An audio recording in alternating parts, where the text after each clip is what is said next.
갑니다. 요즘에는 갈래복합 지문이 대부분이죠. 현대시 세트는 현대시 두 개랑 뭐가 나와? 고전 수필 아니면 고전시가랑 수필 이렇게 묶여 나오는 경우가 많은데요. 여기 보면 답원 지문 먼저 갑니다. 가나는 두 개가 현대실 거고요. 답원 지문 먼저 갑니다. 자, 답원 지문이 뭐예요, 여러분? 네? 아이 글인데 어? 소설은 무조건 지문 하나야. 다른 거랑 이렇게 붙어있지 않아. 붙어있는 산문은 무조건 100% 뭐라고? 수필. 수필. 근데 지금 누가 쓴 거 보니까 이 할아버지가 썼잖아. 이 할아버지 어느 시대 사람이야? 그렇지. 그 얘 무슨 수필이야? 고전 수필이지. 근데 얘들아, 답원 지문은 그래서 고전 수필인데 수필은 연계된다, 안 된다? 연계 안 된다. 계속 연계 안 됐다. 앞으로도 연계 안 될 거다.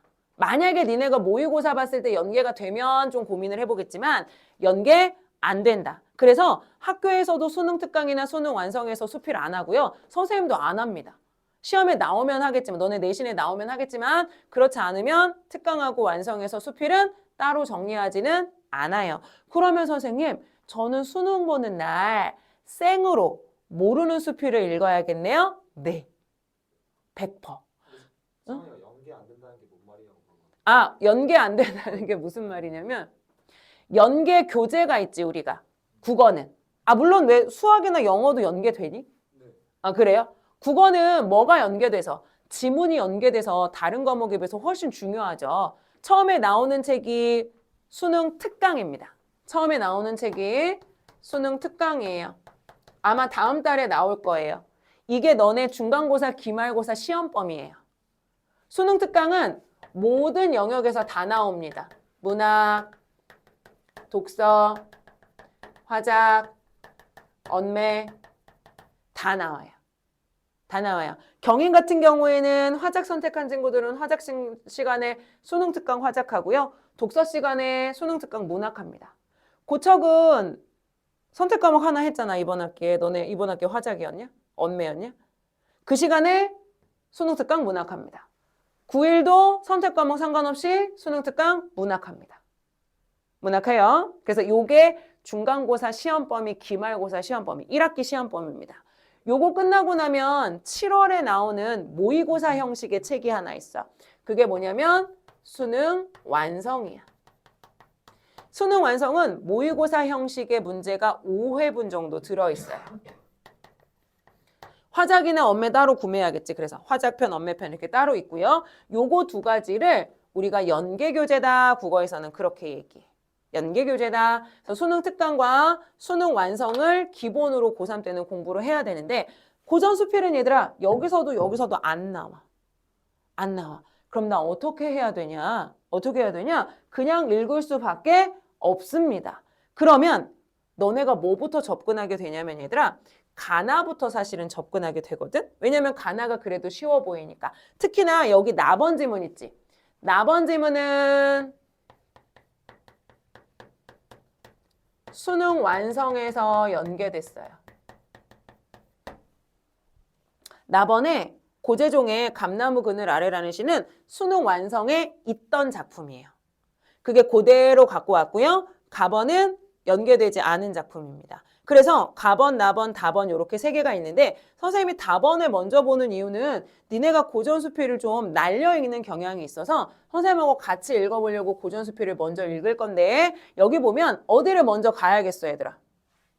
어디 먼저 가야겠어? 26번으로 먼저 가야겠지. 왜냐면 나 문제 모르잖아. 이거 지문 무슨 말인지 모르잖아. 그러니까 26번에 보기를 먼저 가보는 거야. 보기를 참고하여 달을 감상한 내용으로 적절하지 않은 것을 골라봅니다. 보기에 뭐라 그랬냐면 다는 마음에서 기가 움직여 뜻이 소리로 나오는 데 있어 도리에 합당해야 좋은 글이라는 글쓴이의 문학론. 얘들아, 글쓴이인 이인은 뭐가 좋은 글이래? 도리에 합당한 거. 도리에 합당한 거. 내 마음속에서 기가 움직여서 이게 겉으로 드러나는데 뭐에 합당한 거? 도리에 합당한 게 좋은 글이라고 생각한대. 그러면서 누구를 평가했어? 최립이라는 사람의 글을 평가했어. 헐, 큰 도움은 안 되네. 지문 가볼게요. 답원 읽을 때 첫 번째. 고전수필에서 수능에서 좋아하는 고전수필의 내용이 있어. 주로 이런 얘기가 자주 나와. 주제나 내용은 다르지만 주로 이런 구조가 자주 나와요. 뭐요?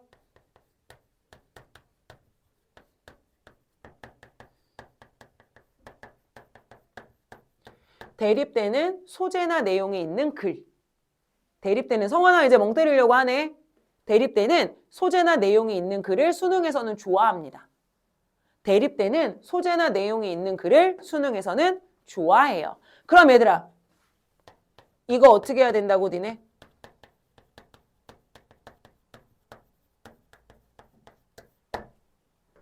이분법적으로 읽기. 이분법적으로 읽기. 그러니까 무슨 말이냐면, 야, 자연의 순리를 따르는 삶이 있고, vs 자연의 삶을 뭐 하는 애? 따르지 않는 거. 그렇지. 거스르는 삶이 있어. 맞아? 자연에 순응하는 삶과 거스르는 삶이 있어. 그러면 니네 어떻게 읽어야 돼? 순응하는 삶을 사는 애가 누구고 거부하는 삶을 사는 애가 누군지 이거를 두 개를 나눠서 읽어야 된다고.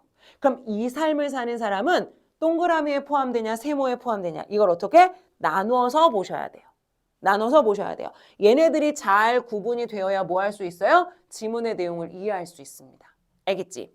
두 번째, 고전 수필이나 뭐 고전을 포함해서 수필을 읽을 때 어떻게 읽어라?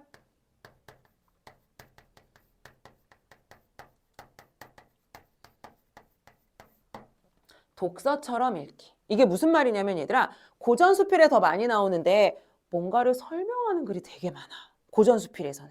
우리 일반적으로 현대 수필은 어떤 구조를 갖고 있어? 나 이런 거 경험했어. 그래서 이런 거 느꼈어. 이런 글이 되게 많지. 근데 고전은요, 얘들아, 내가 뭘 경험해서 느꼈어도 있는데 그 안에 마치 독서처럼 쭉 상황을 나열하거나 설명하는 지문이 엄청 많아. 그래서 얘는 어떻게 읽어라? 독서처럼 내용을 그냥 모아면서 읽어라. 정리하면서 읽어라. 이 지문 보면 좀 그래요. 이 지문 보면 좀 그래요. 이게 무슨 말인지 가볼게, 얘들아. 다 읽어볼게. 천지간에 만물이 소리를 내게 만드는 것은 무엇일까? 초목은 움직이지 않으면 그 자체 소리가 나지 않으나 바람이 불면 소리가 나요. 그런즉 초목이 소리를 내게 하는 것은 바람입니다. 금석은 돌이나 쇳덩이들은 때리지 않으면 성환아 거기 좀 읽어볼래? 네 번째 줄 금석은부터 금속은 때리지 않으면 그 자체로는 소리가 나지 않으나 물건 때리는 소리가 난다. 그렇지. 얘들아, 지금 앞문장, 뒷문장 구조 똑같은 거 보여요? 그쵸? 그러면 뭐다? 초목에서 소리가 나는 건 바람 때문이고 금석에서 소리가 나는 건 물건 때문인 거지. 맞아? 그 다음에요. 금속이 소리를 내게 하는 것은 물건이다. 응. 그리고 크고 작은 만물이 소리를 내는 것은 또한 반드시 그렇게 만드는 것이다. 그렇게 만드는 것이 있다. 그럼 봐봐. 만물은 누구고요? 여기 위에서, 위에 지문에서 만물은 누구고요? 초목과 금석. 그렇게 만드는 것은 누굴까요? 바람과 물건이죠. 맞아요? 여기까지 읽었니? 그 다음에요. 세상이 태우면 하늘에는 거저하고 밖으로는 한치가 있지만 그것만으로 어찌 소리를 내겠는가. 옳지. 기가 안에 쌓이고 밖으로 드러나는 길하여 소리를 내는 것이다. 그런즉 사람이 소리를 내게 하는 것은 길이다. 질문. 앞에서 누구 얘기 나왔어? 초목의 소리를 만드는 건 누구다? 바람이다. 금석의 소리를 만드는 건 누구다? 물건. 물건이다. 사람의 소리를 만드는 건 뭐다? 그렇지. 그럼 결과적으로 얘네가 얘네 자체에서 뭐 하는 것이 아니고 소리를 내는 것이 아니고 뭐가 있다? 소리를 내게 하는 애가 있다. 사람도 사람 혼자 뭐 하는 것이 아니고 소리를 내게 하는 것이 아니고 사람의 소리를 내게 하는 기가 있다. 라는 거지. 그럼 질문. 질문. 진술 방식 뭘까요? 진술방. 진술 방식, 서술 방식. 진술 방식, 서술 방식. 뭘까요?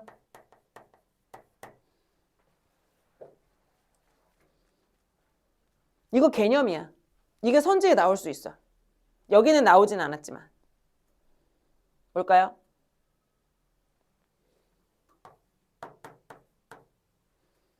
유추지. 그래. 왜 유추야? 그러면.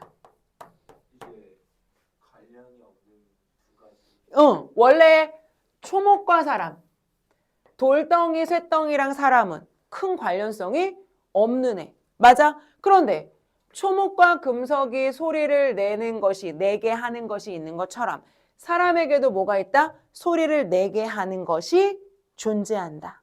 맞아요? 따라서 이 글의 진술 방식 대표는 누구구나? 유추구나. 맞아? 유추구나. 그 다음에 유추까지 생각 안 나도 괜찮아. 그 다음에 읽어볼게요.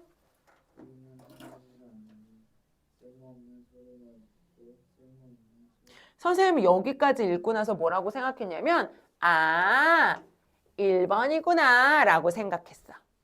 맞아? 쓸모 있는 소리, 쓸모 없는 소리. 두 개 대비되고 있잖아. 맞지? 그래서 나 어떻게 했냐면 소리를 두 개로 나눴어. 쓸모 없는 소리에다가 뭐가 나올 테니까 붙여놓으려고. 그 다음 쓸모 있는 소리에다가 비슷한 말들이 나올 거니까 붙여두려고 이렇게 두 개를 썼단 말이야 우선. 자, 그런데 나의 생각은 잘못된 거였어. 좀 더 읽어볼게.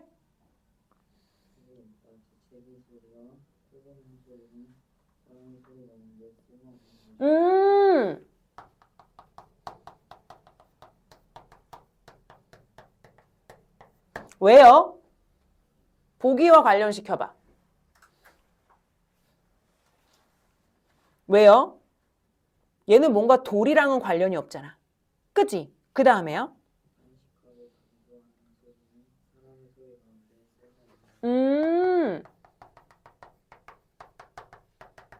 쓸모 있는 소리래. 여기까지 됐어? 그 다음에요.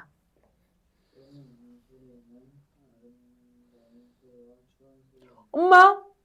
아니, 나 대립인 줄 알았더니 이거 뭐군요? 이거 뭐군요?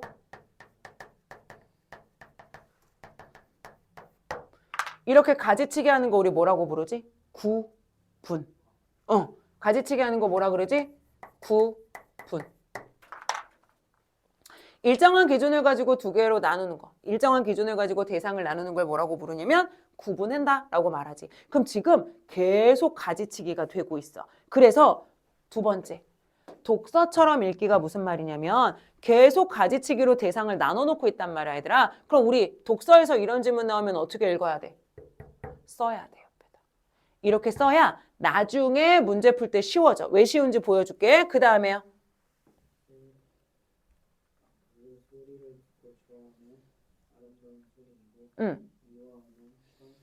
그렇지. 얘는 좋아함. 얘는 미워함. 이거네요. 그 다음에요.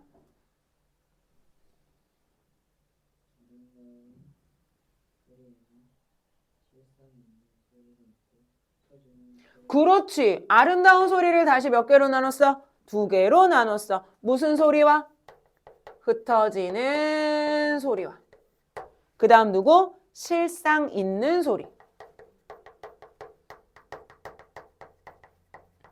이렇게 두 개로 나눴지. 됐어? 그 다음에요. 그렇지. 얘는 글로 못 쓰여. 그 다음 글로 쓰여. 얘들아 이가 이걸 왜 썼어? 이가 이걸 왜 썼지? 이 사람이 생각하는 무슨 글이 있어? 좋은 글. 맞아? 그걸 기준으로 누구를 평가한 거야? 최립의 글을 평가한 거지. 그러니 결국에 무엇을 써야? 실상 있는 소리는 글로 쓸 수 있고 나머지 소리들은 다 어때요? 글로 쓸 수 없는 것들이야. 맞아? 그럼 이때 실상 있는 소리는 다시 읽어볼게요.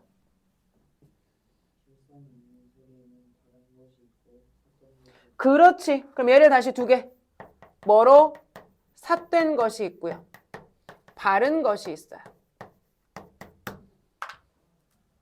나쁜 거, 삿된 거, 나쁜 거, 바른 거, 좋은 거. 이 말인 거지. 그 다음에요. 또 바른 것 같으면서 삭한 것도 있고 꼭 삭된 것 같으면서 바른 것도 있다.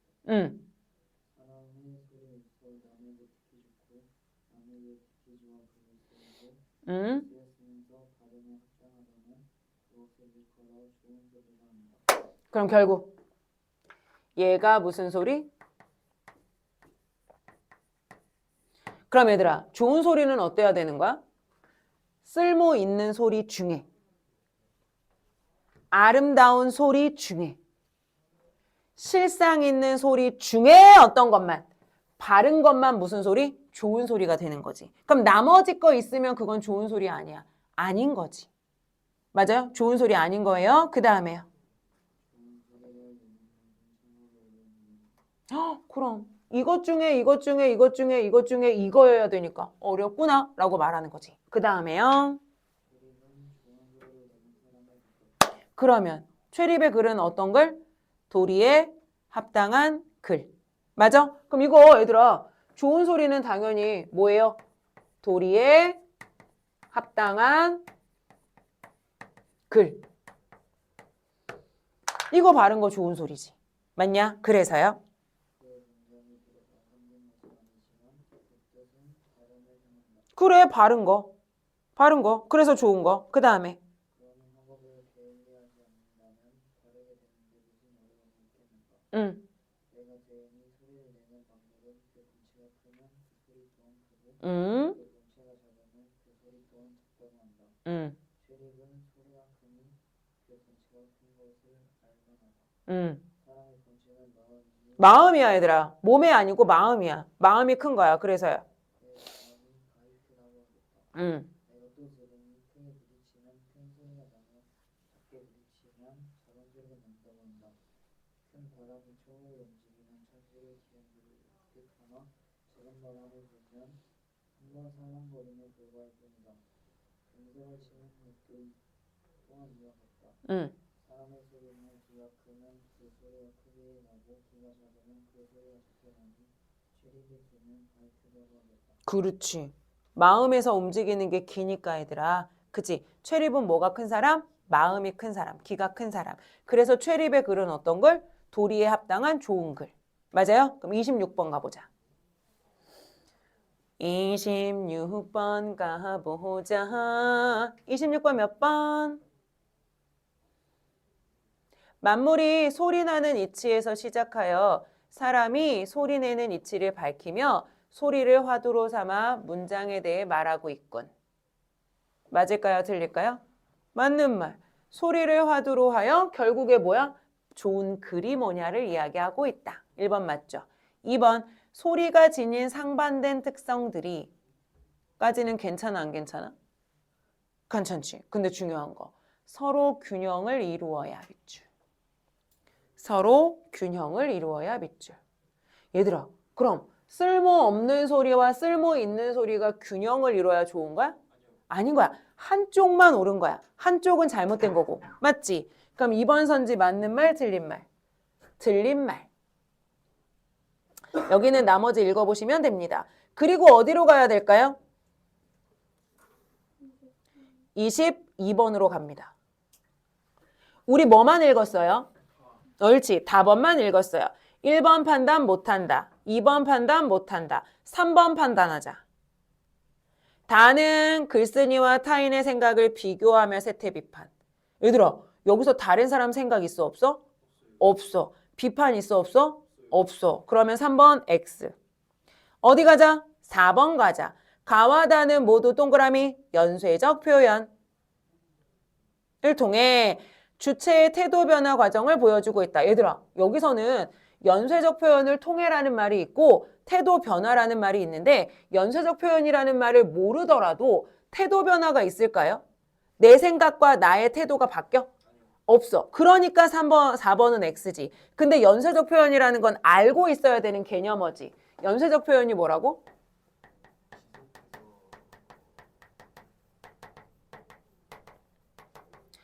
지속해서 이 연쇄라는 말이 뭐냐면 얘들아 연결고리야.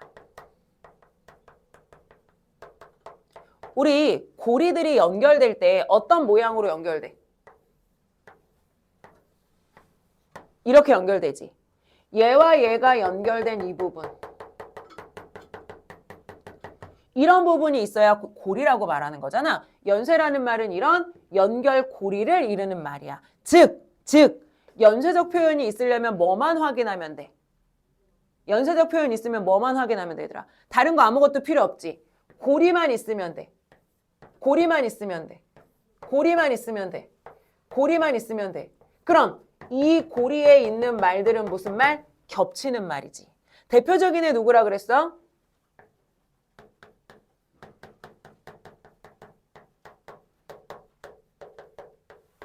원숭이 엉덩이. 원숭이 엉덩이는 빨개. 그치? 뒤에 거 어떻게 시작해? 빨가면 사과. 빨개 겹쳐. 맞아? 뒤에 뭐가 겹쳐? 사과 겹치지. 맞아? 맛 있으면 겹치지. 맛 있다. 그 뒤에 뭐 겹쳐? 바나나 겹치지. 이렇게 문장과 문장 사이에 연결되는 반복적인 고리가 있으면 그걸 뭐라고 불러요? 연쇄라고 부릅니다. 맞냐? 그런데 거기 옆에 몇 번 선지야? 4번 선지 옆에 써두세요. 우리 이런 선지 있을 때 앞부분을 뭐라고 부르고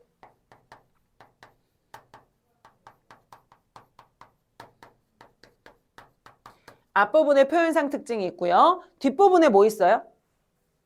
민서야, 뒷부분에 뭐 있어? 이 표현상 특징에 대한 효과나 내용들이 뒤에 들어가 있지. 맞아? 저학년이면 얘들아 뭐 먼저 보는 게 맞아? 저학년이면 얘 먼저 보는 게 맞지. 왜요? 여기에 뭐가 많아서 개념이 많아서 저학년들은 여기를 바꿔서 물어보는 경우가 많아. 근데 얘들아 수능에서는요. 니네가 이제 3학년쯤 됐잖아. 공부를 하건 안 하건 상관없이 여기 나오는 대부분의 표현상 특징에 대한 개념은 대부분 3학년이면 알고 있고 찾을 수 있다고. 그럼 여기서는 틀린 거 만들어 안 만들어? 안 만들어요. 그래서 시간을 절약하려면 뭐를 먼저 보는 게 좋으냐면 얘를 먼저 보는 게 좋습니다. 뒤에 내용이 이 글에 있냐 없냐.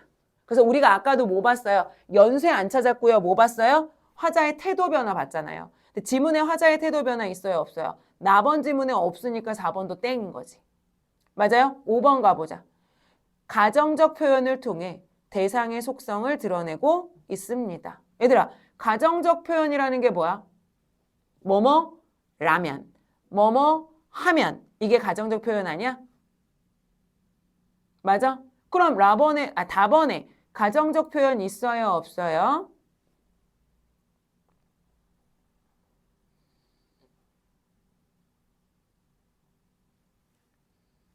처음부터 있잖아. 맞아?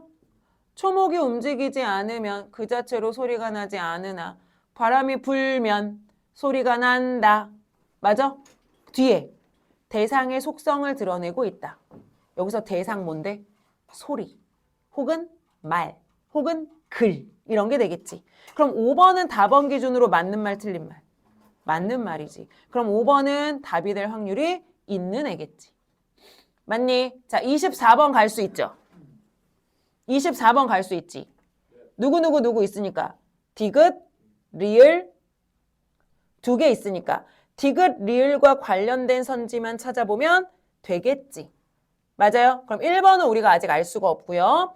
2번에 디귿, 리을 가보자. 디귿이 사람의 소리로서 리을은 좋은 소리예요. 디귿 중에는 쓸모는 있지만 남들이 듣고 미워하는 소리가 있는 반면 동그라미 X.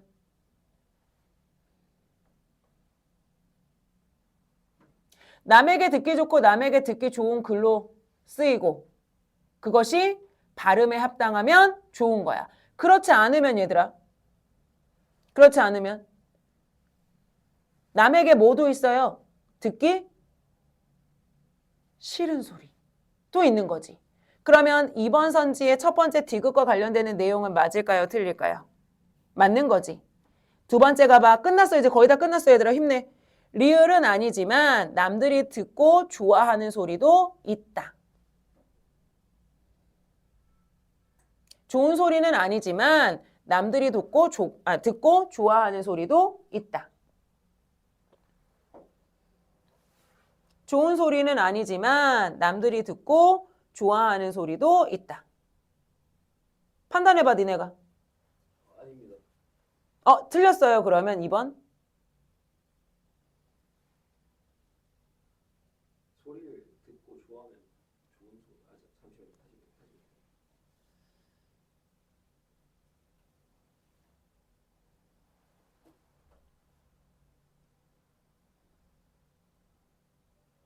그 앞에 질문 가봐. 맞는 것 같아. 아닌 것 같아. 에이, 발음에 합당하면 좋은 거잖아. 그 앞에 질문 가봐. 바른 것이 뭐예요? 좋은 소리잖아요. 근데 그 앞에 가보세요. 뭐라 그랬어? 사람들이 듣고 뭐 하는 소리 있어? 좋아하는 게 있다고. 그 중에 뭐까지 있어야? 발음까지 있어야 무슨 소리야? 좋은 소리지. 그러니까 뭐는 아니지만 좋은 소리는 아니야. 바른 건 아니야. 근데 사람들이 뭐 하는 게 있다고? 좋아하는 소리가 있다고. 라는 2번 선지는 맞는 말 틀린 말? 맞는 말이지. 예를 들면 뭐 있냐면 얘들아, 아부하는 소리. 아부하는 소리 어때? 바른 건 아니지. 하지만 뭐야? 우리가 듣기는 좋아하는 말이잖아. 2번에 맞는 말 틀린 말? 맞는 말. 3번에 디귿 가보세요. 3번에 디귿. 기억은 아직 판단 못해요. 디귿 가보세요. 흩어지는 것은 아름다운 소리가 글로써 실현되지 못한 상태입니다. 얘들아, 흩어지는 소리는 아름다운 소리가 글로 실현되진 못한 겁니다. 맞는 말 틀린 말? 맞는 말이지. 분류 구분해놨더니 금방 찾을 수 있어. 아름다운 소리 중에 글로 쓰지 못하는 게 흩어지는 소리잖아. 그러면 3번의 디귿 맞는 말 틀린 말? 맞는 말. 4번 가보세요. 기억은 아직 몰라요. 리을 가보세요. 바른 것 같으면서도 사탄 것일 수 있다고 글쓴이는 생각하고 있다. 생각하는 대상이다. 얘들아, 리을이 무슨 소리야? 좋은 소리지. 좋은 소리는 결국에 뭐 한 거? 바른 것이어야 되지. 맞아? 삿된 것은 바른 게 아니니까 좋은 소리 아닌 거지. 리을 가봐. 다시. 뭐라 그랬어? 바른 것 같으면서도 삿된 것일 수 있다고 글쓴이가 생각한대. 삿되면 돼, 안 돼? 안 되지. 그럼 리을은 맞아요, 틀려요? 틀려요. 따라서 24번은 나머지 거 판단 안 돼도 답은 몇 번이다? 4번. 그렇지. 4번이다. 괜찮아? 나머지는 우리 아직 못 풀죠? 그죠? 22번, 23번, 25번이 완벽하진 않습니다. 24번, 26번만 풀었어요. 나머지 이제 가번하고 나번 지문이 남았는데 얘들아 가번 지문은 고3 애들도 모르는 지문이야. 누구만 연결하 그랬어? 그래, 나번만 연결하 그랬지. 그럼 선생님이 그 얘기 했었어, 얘들아. 가번과 나번 지문이 있어요. 두 개를 읽고 문제를 풀어야 됩니다. 우리는 누구를 알아요? 나요. 그렇죠. 나번은 알아요. 그럼 판단의 기준이 누가 돼야 돼요? 그렇죠. 나번이 돼야 되는 거죠. 어디를 먼저 가봅니다. 어디를 먼저 가봅니다. 25번이요. 23번을 먼저 가야지. 23번 먼저 가야지. 그치. 23번에 뭐가 있으니까? 보기가 있으니까. 민서야, 23번에 보기 한번 읽어주세요. 보기 읽는 방법 다시 말씀드릴게요. 보기 읽어주세요.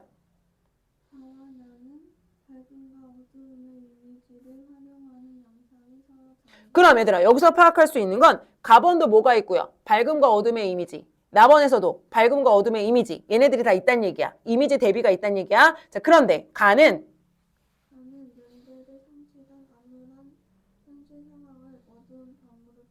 그렇지. 그럼 얘들아, 가에서는 뭐라고 얘기했냐면 어둠은 밤이고요. 연대를 상실했어요. 연대가 뭐예요? 고려대 연세대 때 연대 말고 연대가 뭐야? 서로 그렇지. 같은 계층 같은 부류끼리 힘을 합쳐 뭔가를 해결하는 거. 이걸 연대라고 부르는 거잖아. 그러면 이게 없는 밤. 연대를 상실해서 이게 없는 밤을 지금 화자는 뭐라고 생각한다? 부정이라고 생각하는 거라고. 맞아? 보기에 그 내용이야. 그 다음에요.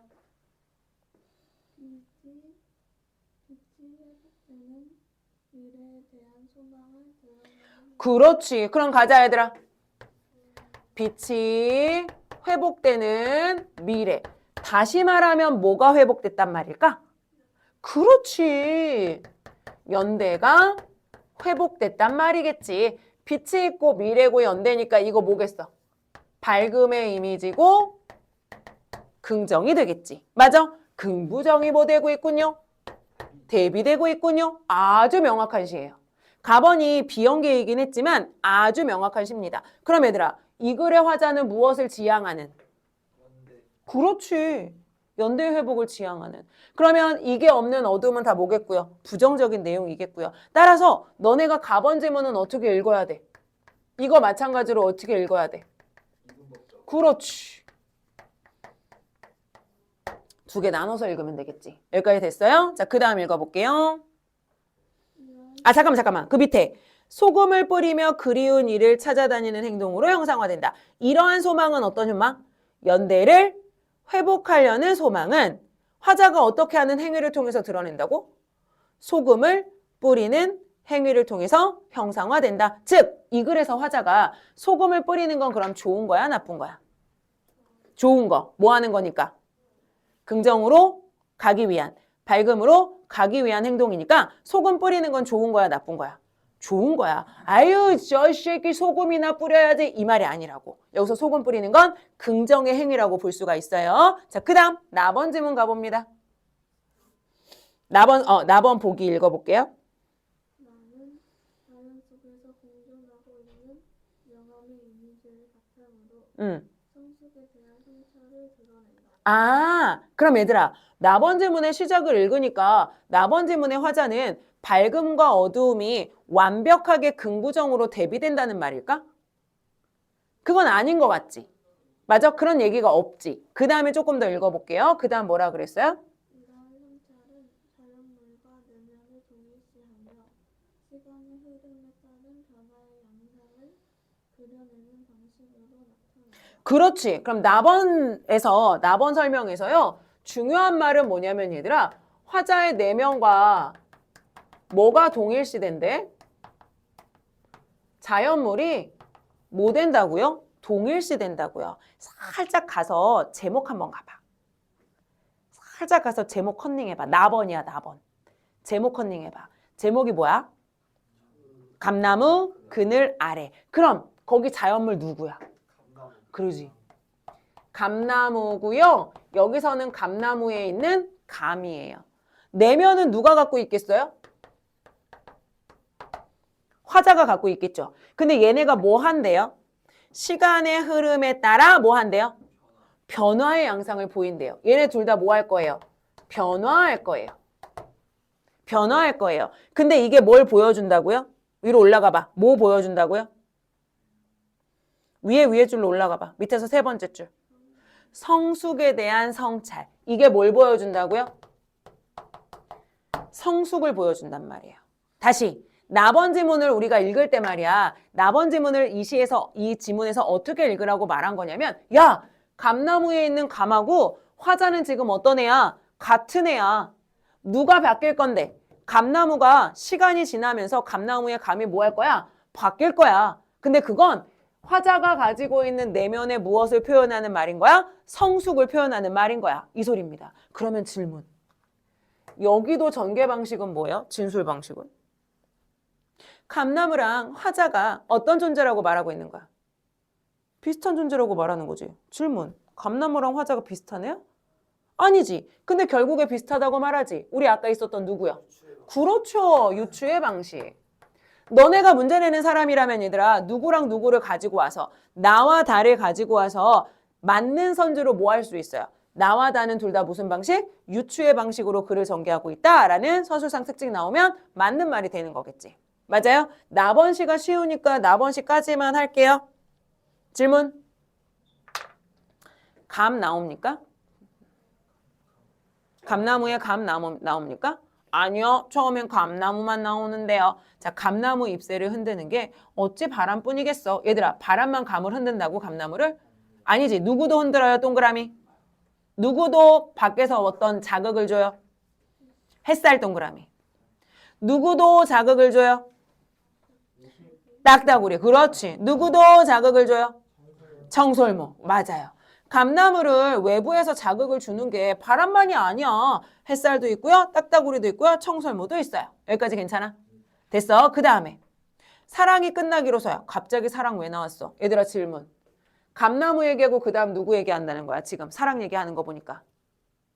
보기에 나오는 말. 화자. 화자의 내면. 화자 얘기하는 거야. 맞아? 보기에 설명해 준 거라고 니네한테. 야, 화자는 지금 어떤 상황이야? 사랑이 끝났기로서니. 얘들아, 화자 어떤 상황?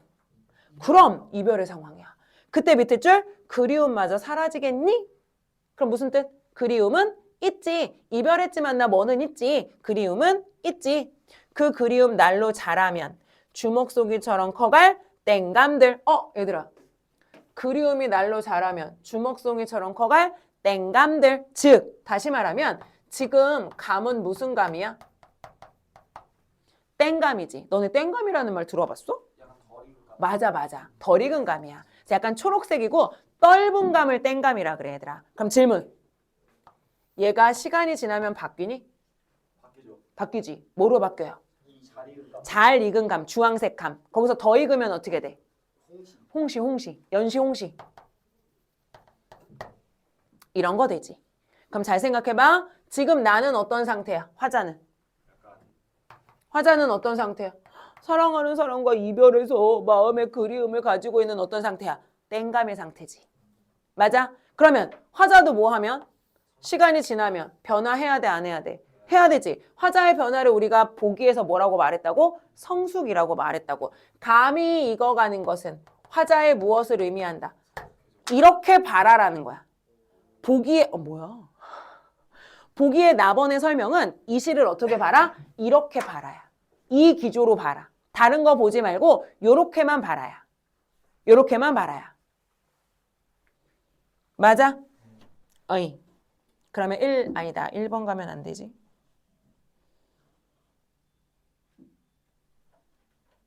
어, 22번 가봐. 22번 답 몇 번으로 확정?